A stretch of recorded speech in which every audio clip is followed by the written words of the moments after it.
এভারকেয়ার হাসপাতালের সামনে আছেন সহকর্মী আমিনুল ইসলাম। বেগম খালেদা জিয়ার স্বাস্থ্য পরিস্থিতির সবশেষ তথ্য জানতে সরাসরি যুক্ত হচ্ছে তার সঙ্গে। আমিনুল, আমরা এর আগের একটা জাহিদ হোসেনের ব্রিফিংয়ের তথ্য পেয়েছি এবং সেখানেও তার সবশেষ কিছু তথ্য আমরা পেয়েছি স্বাস্থ্যের।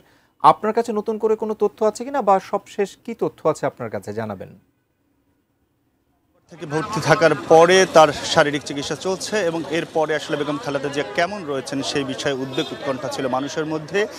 তার শারীরিক অবস্থার কি অবস্থায় হয়েছেন সেটা নিয়ে আসলে নানা ধরনের কল্পনা তৈরি হয়েছে এবং বিভিন্ন ধরনের তথ্য এসেছে। সব শেষে আজকে আসলে তার যে ব্যক্তিগত চিকিৎসক ডাক্তার AJM জাহিদ হোসেন তিনি তার শারীরিক অবস্থা সম্পর্কে স্পষ্ট করেছেন। তিনি বলেছেন যে বেগম খালেদা জিয়া চিকিৎসা গ্রহণ করতে পারছেন, অর্থাৎ তার জন্য যে বিশেষ চিকিৎসা পদ্ধতি রয়েছে সেটি তিনি গ্রহণ করতে পারছেন এবং তারা আশা করছেন যে তিনি ইনশাল্লাহ সুস্থ হয়ে উঠবেন। এই প্রত্যাশাটি তারা রাখছেন এবং একই সঙ্গে তারা বলছেন যে তার চিকিৎসার জন্য সব ধরনের ব্যবস্থা করা হয়েছে এবং একই সঙ্গে বাংলাদেশের যে চিকিৎসকরা চিকিৎসা করছেন তার সাথে আমরা জানি শুরুতেই যুক্তরাষ্ট্র এবং যুক্তরাজ্যের ডাক্তাররা সংযুক্ত ছিলেন, তাদের সাথে নিয়ে বোর্ড গঠন করা হয়েছিল। এরপরে গতকালকে চীনা দল তারা এসেছিলেন এবং সর্বশেষ আজকে দল চিকিৎসকদের তারা আসার কথা জানিয়েছেন এবং তারা ডক্টর জাহিদ যেমনটি বলেছেন যে বেগম খালেদা জিয়ার যে চিকিৎসা সেক্ষেত্রে বলা যায় যে আসলে তিনি স্থিতিশীল অবস্থায় রয়েছেন, অর্থাৎ তার যে চিকিৎসাটা তারা সেটি সর্বোচ্চ চেষ্টা করছেন যেন তিনি সুস্থ হয়ে ওঠেন।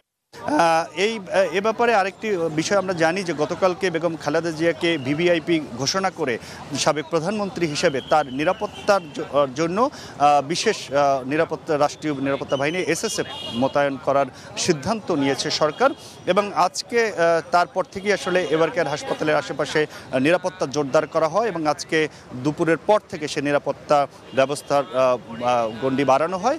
টানা তৃতীয়বার অর্জন করেছে দেশের সেরা সুপার ব্র্যান্ড স্বীকৃতি বসুন্ধরা টিস্যু।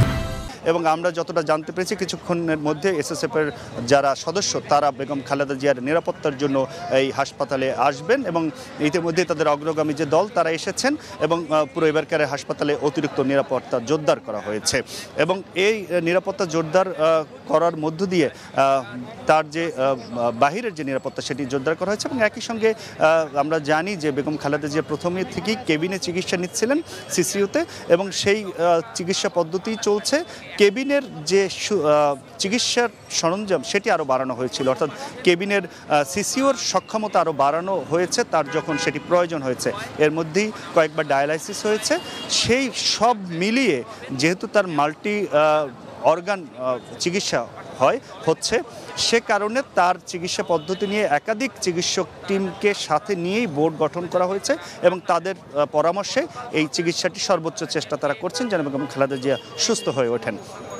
তো এই ছিল আমার কাছে এখন পর্যন্ত যে তার চিকিৎসার সঠিক প্রক্রিয়ায় এবং তিনি সেই চিকিৎসাটি গ্রহণ করার মতো সক্ষমতায় রয়েছেন এবং ডাক্তাররা তাদের সর্বোচ্চ চেষ্টা করছেন এবং তার ব্যক্তিগত চিকিৎসক আশা করছেন যে তিনি এই চিকিৎসায় সুস্থ হবেন। তো একই সঙ্গে তার বাহিরের যে নিরাপত্তা সেটি যেটি বললাম যে তাকে VVIP মর্যাদা দিয়ে SSF মোতায়েন করার সিদ্ধান্ত নেওয়া হয়েছে, সেটিও কার্যকর হচ্ছে কিছুক্ষণের মধ্যে।